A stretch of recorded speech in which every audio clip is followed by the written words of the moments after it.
Good afternoon, and welcome to the Baseball and Beer Podcast. I'm your host, John Nee, along with my co-host, J.R. Nicholas. Hello. So, happy 4th of July, everybody. I hope everybody's having a great weekend, a hot weekend. Happy birthday, man. We're going to bring some good beers to you today, and hopefully some good knowledge of where the Phillies are at the moment. Got a lot to celebrate. And yes, we do. So we're going to start right off with the beers, folks, because I'm sure everybody's partying, picnicking, barbecuing, doing the whole 9 yards. So it's time to hydrate. Let them know what we got, brother. We got Evil Twin from North Haven, Connecticut, and this beer is called our most popular IPA.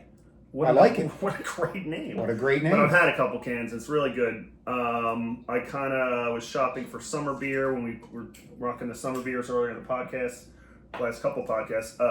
This is the one IPA I bought down at Total Wine because I'm kind of like getting reacquainted with this brewery. Really, really popular beers. The Evil Twin is a reference to the guy from McKellar leaving to do his own thing. So he's nice. like the evil twin who started his own brewery in Connecticut, making great beers. If you're into sours, they do awesome sours. So we're going to start with this, and I will introduce the other one real quick because we're not going to go, too crazy. Here's Tomorrow's Dawn from ARS. We're big fans of brewery ARS. They're making fantastic beers.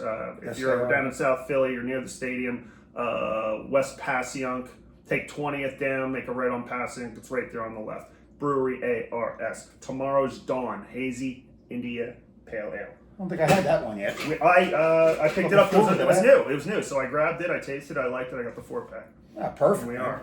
Well, cheers, man. Cheers. Check Check it out. This is really good. This is really good. On a hot day, this is going to be good. Perfect. Yeah. Quenches the thirst. Yes. All right, so starting off here on the Phils, JR, we find ourselves, only 3 behind the Braves after a good 2 months. The Phils look pretty good. Yeah. Got ourselves to within 3. Well. And, we're a game and a half up on the wild card. We didn't think a couple weeks ago we were pretty much just concentrating on the wild card. We didn't think they had a shot to catch the Braves being 10 backs, but things have felt Braves are doing us the Braves are like, floundering right now. They'll get it together and, a few injuries hurt them a little bit, but like I said, we're back in a pennant race now. For the division, not a pennant race, back for a division race. Yeah, 3 back. Marlins are back there, 5.5. Marlins are good. Marlins are really good. I mean, they haven't been talked about a lot. People were mentioning Washington right up to when the Phils played them, and then then they fell off. And then it's been Miami's hanging around. I mean, Washington's still hanging around. Yeah. They're in the wild card hunt. Yes, they are. Hopefully the Phillies can keep beating them and staying ahead of them and catch the Braves. Like I said, the Braves are still a little banged up. Yes. They won today. I believe they're somewhere, 51 wins they got about? Yeah, Phillies are they're 49. 51 and 35. The Brewers are the best team, the Dodgers are the best team in the National League. And the Brewers behind them. The Brewers are solid too, dude. Yeah, Brewers are going to be tough. Cubs are creeping back into it. They Cubs are 10 games over and 6 back. They're looking pretty good. They had that good. little 10-game where they lost, I think, 9 of 10, kind of like the Phillies did earlier in the year, and then they seem to have righted the ship. Yes, they have. But with the Braves, with the 3 and the 1.5 and the wild card, our next 9 games before the we're on a 9-game road trip that'll lead into the All-Star break, and man, we got some cupcakes. Man, Kansas City, Cincinnati, and Detroit. I think they're all in last. Yeah, they can't be all in last. Well, Detroit and KC are in the same division, but I think they're what 38 and 50, they're 8.5 back. Kansas City's 35 and 53. They're 11.5 back. And Cincinnati, I know they're in last, I believe. That whole, as far as our baseball pool, this is completely backwards. I mean, I know Cleveland's good, but the White Sox and the Twins being relevant, it's kind of funny. These teams stink. Nobody saw that coming. Of course, in the Central, the Reds are in last place at 14.5 games back at 40 and 47. That's not terrible, but you're 7 games under 500, but you're 14 and a half back because Milwaukee's so good, and the Cubs are pretty good. So we got to string some wins. Got to get some wins. We got 9 games. I focus on the Kansas City games right now. Yeah, well, they will. Start out, and for me, we always try to put a number on it. Which you're right. You got to take one game at a time. But for me, 6-3 at the worst. You know what I mean? You gotta win 7 or 8 games, man. Win them all. You gotta win. You gotta win all 3 series, obviously, 2 or 3 each one. And I'd like to see them sweep somebody. Maybe Kansas City, maybe Detroit. 7-2, 6-3. It depends on our pitching lineup. I was just thinking about it as you started talking. Like, there's, when are they what teams are gonna see the Wheeler Sanchez? So, you know what I mean? Like, we gotta, and how's that impact the All-Star game with them guys? They're gonna pitch and maybe only be available for an inning during the All-Star game, which is fine with me. Yeah, that's probably how they would. I don't care. Don't savor them for the All-Star game. Well, I know they sent Rangel down to get an extra bullpen arm up there because they won't need 2 starts out of him. Obviously, only 9 games. They'll only need 1 more start, so they'll bring him back up for that start. So, you'll get Sanchez twice, Wheeler twice, Luzardo twice, Nola twice, and then Rangel, and this is going to be so. The All-Star break for me is going to be a real good time for management to try to sit down, figure out what they have to do for this. They call it the second half, but let's be honest, there's 65 games left after the All-Star break, so you're in the second half as we speak. I never understood that All-Star break being the halfway point. It's not. It's past it. So. It's a good time for them to sit down and figure out where they're at and what they're going to do at the trade deadline or before, because well, they already did that. You're going to bring up that 1 point who just signed. You're going to get to that. The failures of like I said, he's going to have 2 more starts for the All-Star break. The failures of Aaron Nola and Andrew Painter this year. Yeah, it's a bummer. It's unfortunate. We did not really see coming. Look, I know Nola was hurt last year, and a lot of people hoping Nola would be better. Like a 500 pitcher, and then Painter's disappointing too. Yeah, he's been very disappointing. But Nola's been an innings eater for this team. Usually 7 innings. He's averaging 5. Yeah, not lately. Yeah, it gets like 5, and then the wheels come off. We got to go to the bullpen, and then you bring in like Backus and these guys that are our middle relief stinks. You're going to horrible. Talk about that too. Yeah. But I mean, it's just. This is something we didn't necessarily anticipate this. Before the season. We figured Painter would be good enough coming back off an injury last year. Maybe he needed another year in AAA. Or maybe we should have just left him there for a little while and called him up like now. Possibly. Wait till I mean, hopefully he works it out and come back because I hope so. Look. We need all the help we can get. As you pointed out earlier, there's a lot of teams involved in the wild card right here, still hanging around from Pittsburgh up, I believe. So let me bring up that wild card thing again. So everybody's going to be looking. Teams you would normally go to get players, Miami, Washington, Pittsburgh, Arizona, they're in the mix. The team I was surprised about is St. Louis is completely relevant, and they're like right there. They're right there with us, and Miami's right there, a game back. Washington's 2.5. Pittsburgh's 3.5 back in the wild card. Good for Pittsburgh. But big Pittsburgh and the fans of Pittsburgh, good for them. That's right. They're good. But after that, good stadium. After that, it's going to be a bunch of teams that fall off, like Arizona. What happened to the Padres? We said that before we went on today. I kind of expect them to make their move in the second half. The Reds, I don't expect much from the Reds. The Giants are a big disappointment. They're going to be sellers at the trade deadline. I'm okay with that. There's a couple guys I got my eye on out there. The Mets could be sellers. Sellers. Whether they sell to the Phillies, I doubt it. Doubtful. No, but you might have to go to the American League. Baltimore's a team. Go across town. Go to Yankees. Send players over there. Teams. So anyway, with our starting pitching right now, basically we're 3 strong with Sanchez, Wheeler, and Luzardo. Nola is just not getting it done, and Alan Rangel's been up. He's done an okay job for him. Around a 3-4 inning pitcher. If he gives up a run or two.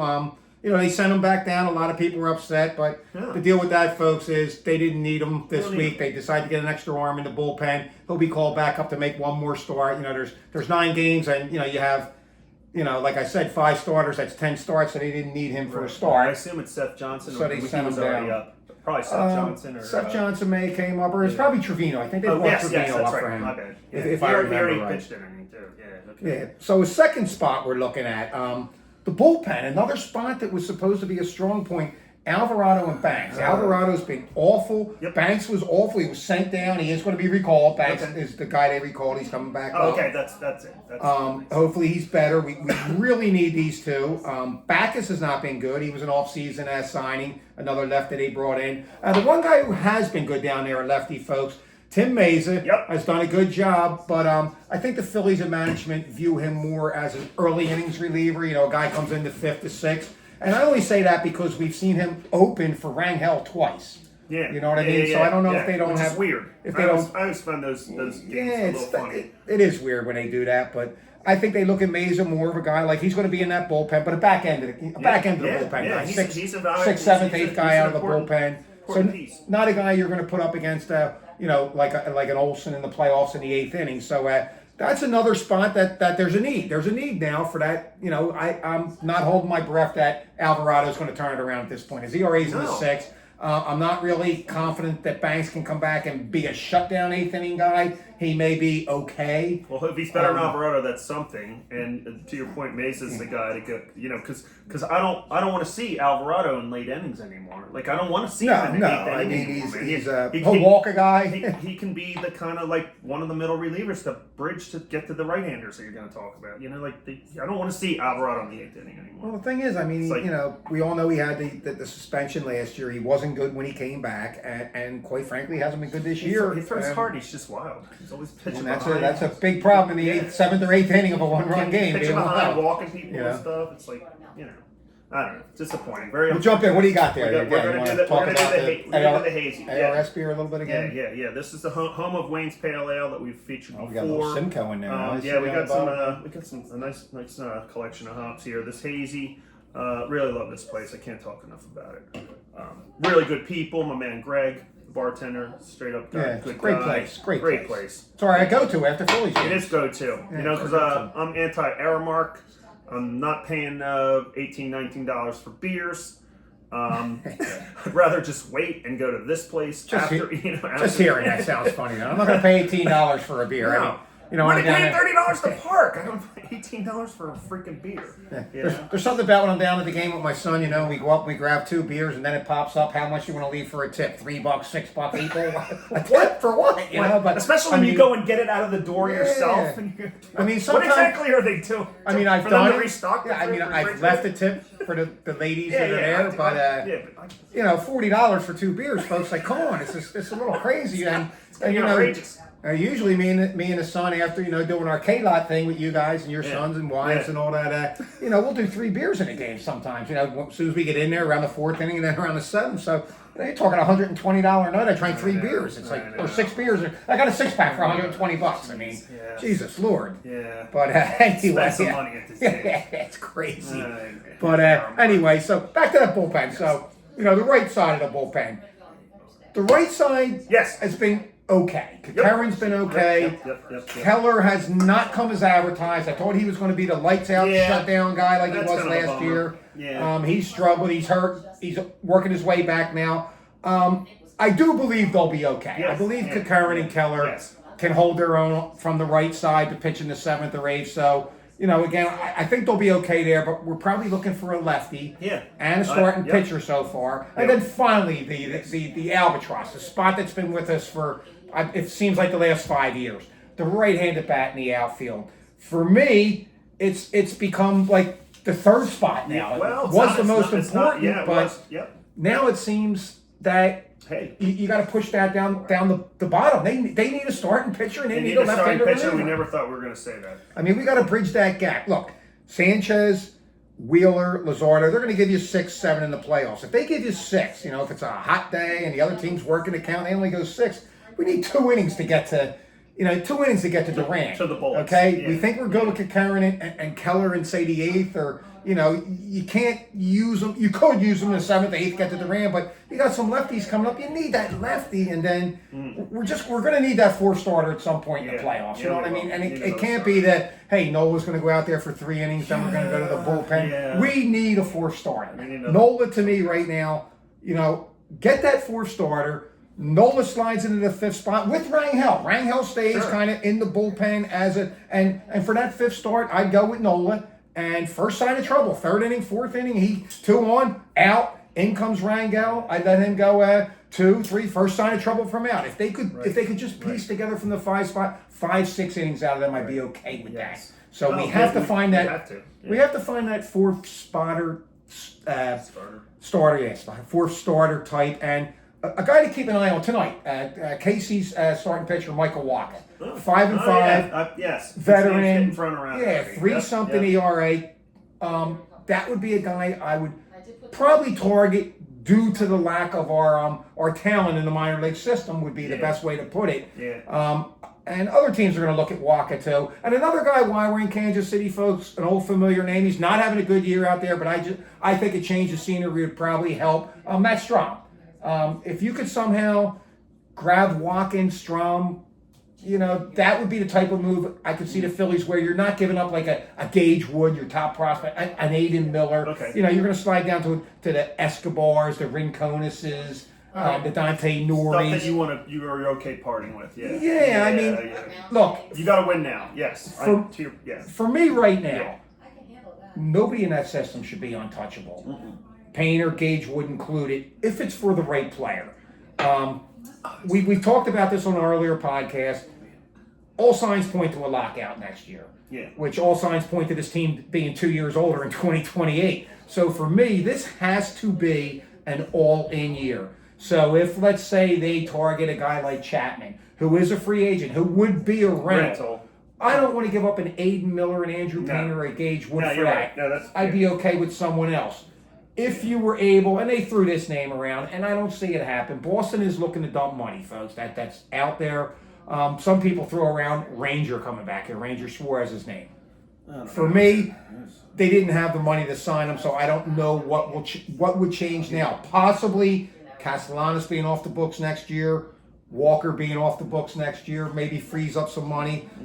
That will cost you Suarez, obviously, Painter, Gage Wood, and Miller. It might cost you all three of them to get Suarez back. So a move like that, I don't see it happening. Would I take Ranger for an Aiden Miller and Andrew Painter? Probably to try to win it this year. Yeah, I probably would.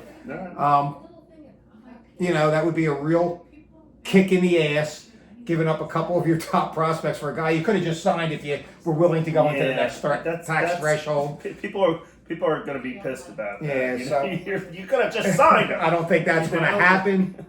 I'm trying to think of the guy they sent to Boston and he turned his career around. It happens all the time, guys. Yeah, I'm trying to think of his name. I can't, but he really got going, for Boston. Okay. I picked somewhere. Well, names, like I said, names. I forget his name. Damn.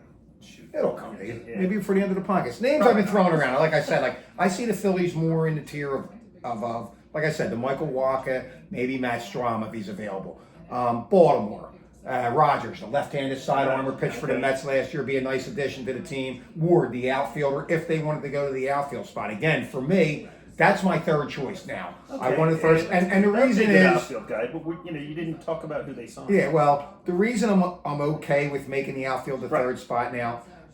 Derek Hill's played pretty well here. I didn't like the move at first. I was just kind of like, oh man, here we go, another. And he's having a good 230 hitter, so he's doing but. Well.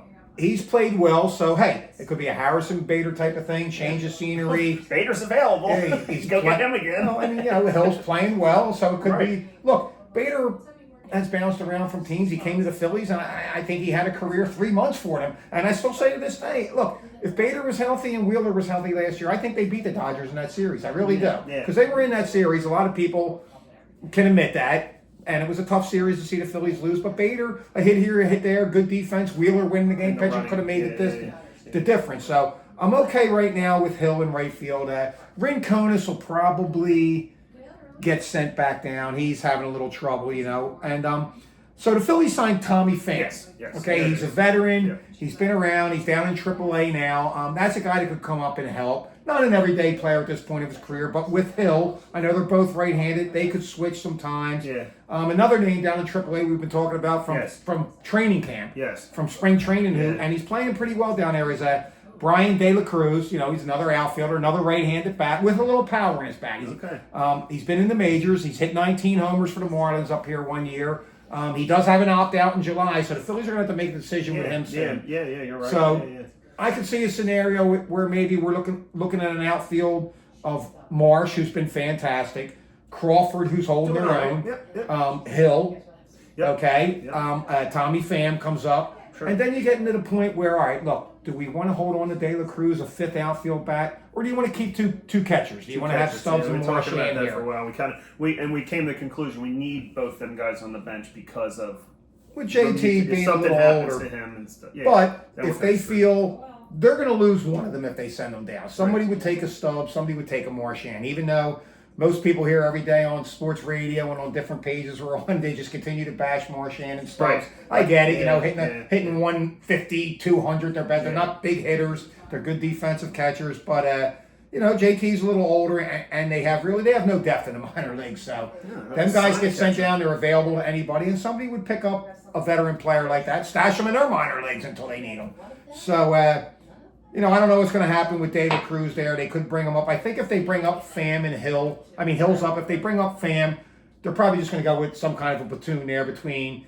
I could see Crawford gets some left hand. Well, Hill will play some center field against lefties. Crawford will sit. Pham will be in right. I think that's probably the route they'll go. So that's the 3 spots we've identified, and in that order: starting pitcher, reliever, outfielder. I think is, in my opinion, what I would do. I would go. We need pitching. We need the pitching more than the outfield thing, because you're pretty much everything you just described is pretty much that's how it's going to play out. I feel like, and the good thing is we don't have to sit Marsh versus lefties because he's hitting them. He's hitting everything. Yes. Finally getting a chance to play along with Stock. Yep. Finally getting a chance to play, and they're producing. They're ironically enough, they're playing every day, and they're producing. So to touch on one more thing, you got another beer you'd like to introduce? We can do a Catnip. Yeah, let's introduce a Catnip. I'm sure we've had this before. Yes. Warm the folk. Yeah, give me a little. Knock that down. We'll take a little beer break. It's the hydration break here, like they do in the World Cup. Oh, and the cup. This is sponsored by Brewery ARS.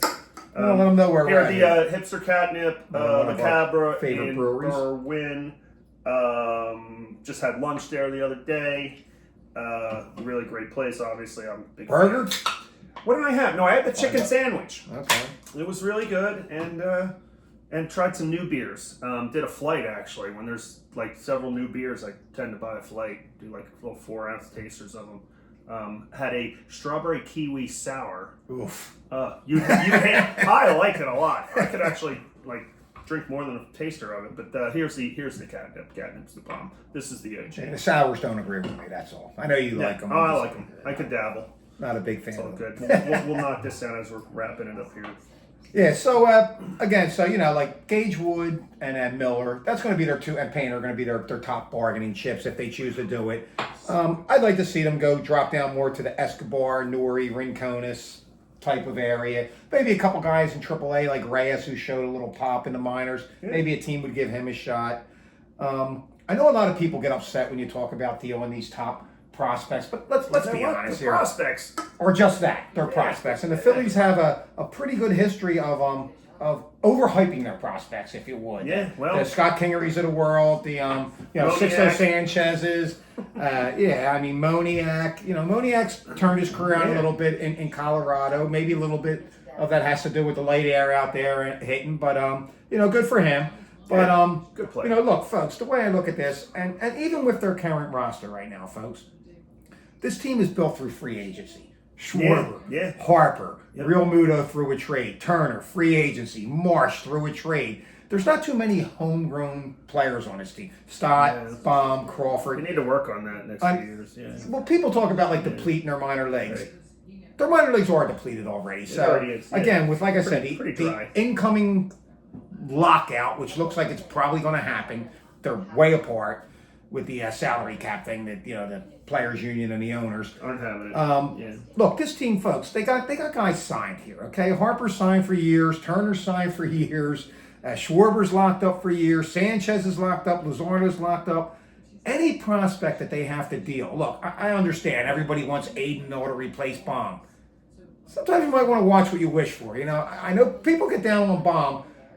For me, a 280 hitter that drives in 90 runs, and plays a pretty good third base now. What more do you want? What more do you want? What do you really expect He's from Miller? He's playing good defense, too. Baum hasn't disappointed me the way that Turner kind of disappoints us. No. Turner's defense can be really, really problematic, and when he's not hitting, that's an issue. Yeah. When he's not if he's hitting home runs and he's having a great week and he's just tearing the cover Turner's off the ball. picked it up. He's picked it up. He has, and that could be the right-handed bat we're looking for down the stretch. It could just be right Turner. there. You know what I mean? We already have him. Because look, let's be honest here. If this team catches the pixie dust like they did in 2022 in the playoffs, this offense has the ability to stack some crooked numbers up. They have shown us some. Yeah, we haven't really pooped on the offense the last couple podcasts because they seem to be scoring enough runs, and then you get a bad outing like Nola. That was disappointing, by the way. Was that Pittsburgh Monday night? 5-0 lead evaporates. That was the bullpen's fault. I feel like, but with that said, we scored 5 runs early in the first couple innings, and then nothing. It happens. Look, again, the offense. We can't stress it enough. It's been a hot and cold offense. We just have to hope come playoff this time, it's the 2022 version of that offense and not the 23, 24, 25 version. Yeah. Because with this pitching, this is a chance this year where, this team could put crooked numbers up and win an Aaron Nola start, or they could get shut down. Junior scored 2 runs, but Sanchez comes out and deals 3 and gives up 1, and he won a 2-1 game. So close games. This team has the ability to win the World Series, and management has to go in all in this year. They have to do it. I can't stress it enough. The core is aging. There could be the lockout. They're going to be 2 years older from now. I mean, this is the time to go all in right now. Just get them 2 or 3. Get that starting pitcher. Get that reliever. If you can find a bat, do it. If not, let's see what Tommy Pham and Hill can do down the stretch. We're going to probably revisit this in the future podcasts, like All-Star Break podcast, whatever. Who knows? You were talking about Tommy Pham. That might work out. Yeah, and Hill might still be hitting after this road trip. Change of scenery helps a lot of players.